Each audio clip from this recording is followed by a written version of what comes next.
Assalamu alaikum dear students, hope you are doing well and welcome in Alam Academy. So today we are doing exercise 18.2 question number 3. So let's start. If u is directly proportional to v under root q and u is equals to 4, 1v is equals to 64. So this is the first part of the question. Then find the value of u when v is equals to 216 and the value of v when u is equals to 5. This is the second part and this is the third part. So we have three parts in this question. We will solve them accordingly. Let's start with the data. So firstly we will write the equation which is given. U is equals to u directly proportional to cube under root v. Then we have given u is equals to 4 and v is equals to 64. Okay, then we have, this is the, we have first part, we have second part, value of u find करना है आपने when v is equals to 216. Then we have third part we have value of v find करना है when u is equals to 5. Okay, as like question number 1 and 2. तो सबसे पहले हम यहाँ पे सॉल्यूशन में क्या लिखेंगे, सबसे पहले हम इक्वेशन में कांस्टेंट ड्राइव करेंगे. u is equal directly proportional to v cube. Then proportionality sign remove होता है तो हमारे पास एक कांस्टेंट आ जाता है. So is equals to and k will place in place of proportionality sign. Other things will be remain same. तो यहाँ पे जो हमारे पास k आया है, k की वैल्यू ड्राइव करनी होगी आपको. तो हम कैसे ड्राइव करेंगे, u यहाँ पर है, इसको इसी जगह रहने दें और ये पूरा पोर्शन यहाँ आ जाएगा इसके नीचे. तो इस तरह से ये ड्राइव हुआ. ठीक है, अब आपने क्या करना है, के की वैल्यू पुट कर दें. के की वैल्यू ड्राइव करने के लिए हम बाकी चीज़ों को पुट करेंगे 4 अपॉन और यहाँ पे आएगा 64 और क्यूब. देखिए यहाँ पे क्यूब है, आपको हो सकता है स्क्वायर सॉल्व करवाया जाता है अमूमन. तो हम यहाँ पे 4 अपॉन 64 का क्यूब ड्राइव करेंगे.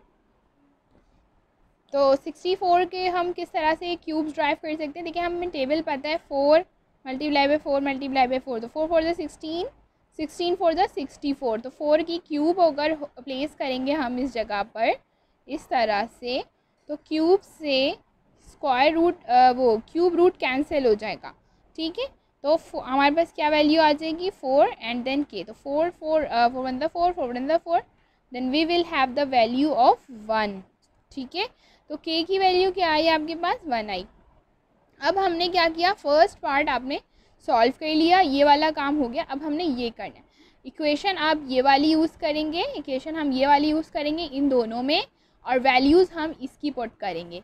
k की वैल्यू सबके लिए क्या रहेगी, k इज़ इक्वल्स टू 1 जो कि हमने यहाँ पे ड्राइव किया है. तो let's start with the second part. Second part की इक्वेशन सबसे पहले आपने ये वाली लिखनी है, u is equals to k v cube. ठीक है, आपने इतना लिखा, देन आपने 1 k की जगह प्लेस किया. k की जगह 1 प्लेस करने के बाद v की वैल्यू आपको क्या गिवन है 216 क्यूब प्लेस करेंगे, u फाइंड कर लेंगे. देखिए 1 की कोई वैल्यू नहीं होती है तो हम यहाँ पे मल्टीप्लाई करके सेम वैल्यू रहेगी, यानी आपके पास क्या आ जाएगा 216 क्यूब. तो अब आपको क्या करना है, 216 का क्यूब फाइंड करना है. इसका क्यूब फाइंड करने के लिए देखिए हम एलसीएम यूज़ कर सकते हैं, एलसीएम मेथड यूज़ कर सकते हैं. और अब आपको टेबल अपने इतने फिंगर टिप्स पे रखना है कि आप उसको क्यूब्स को सॉल्व कर सकें. ठीक है, तो हम इसको सॉल्व कर लेते हैं. देखिए इसमें मैंने टेबल सॉल्व किया इस तरह से. तो 216 का एलसीएम अगर हम लेना तो आप 3 के टेबल से भी करेंगे तो आपको वैल्यू मिल जाएगी. मेरे पास अभी शॉर्ट वीडियो बनानी है तो मैं आपको 6 की टेबल से बताती हूँ कि 6 की टेबल से अगर हम करेंगे तो 6 3 ज़ा 18 और आपके पास रहेगा 6 6 ज़ा 36. ठीक है, देन वी हैव 6 6 ज़ा 36, देन वी हैव 6 1 ज़ा 6. तो ये आपके पास ट्रायो मिल गया 6 का. तो आप इसकी जगह पे क्या लिख सकते हैं, 6 लिख सकते हैं क्यूब और रूट ज़रूर लगाएंगे आप. और 3 से रूट क्यूब कैंसिल हो जाएगा। आपको पता है कि हम जब क्यूब रूट हटाएंगे तो 1/3 लग जाएगा, तो 3 से इस तरह से फिर वो कैंसिल हो जाएगा। हम पहले भी वीडियो में इस तरह की चीज़ें पढ़ चुके हैं। तो हमारे पास वैल्यू क्या आ गई 6, तो u इज इक्वल्स टू 6। तो we have solve the second part, now we will be doing third part. Third part बहुत ईजी हो जाएगा आपके लिए। थर्ड पार्ट इस तरह से इजी है कि बिल्कुल सिमिलर इसी वैल्यू से इसी तरीके से करना है। k की वैल्यू 1 रहेगी और आपने जो वैल्यू पुट करेंगे वो होगी आपकी ये वाली, ठीक है। तो u आपने 5 पुट करना है। इक्वेशन आपकी सेम रहेगी जैसे पहले थी। तो u is equals to k v और यहाँ पे आपका क्यूब आ गया, तो 5 यहाँ प्लेस करेंगे, यहाँ 1 और ये हो गया v whole cube, whole root cube, ठीक है। तो आपकी 1 तो हट जाएगा, यहाँ से 5 आ गया, 5 और ये v के ऊपर रूट क्यूब। अब हम इसको किस तरह सॉल्व करेंगे, देखें हम इसको इस तरह सॉल्व करेंगे कि applying cube on both side. मैंने शॉर्ट फॉर्म में लिख दिया है बोथ साइड। अच्छा देखिए 5 के ऊपर आपने होल क्यूब किया, इसी तरह यहाँ पे भी आपने v के ऊपर क्यूब था तो इस पे भी आपने क्यूब अप्लाई कर दिया। जब क्यूब से आपने इसका ये रूट कैंसिल हो गया तो यहाँ पे सिर्फ v बचेगा। देन 5 को क्यूब करना है। आपको पता है क्यूब कैसे करते हैं, यानी 5 मल्टीप्लाई बाय 5 मल्टीप्लाई बाय 5, तो 5 5 25, 25 5 125।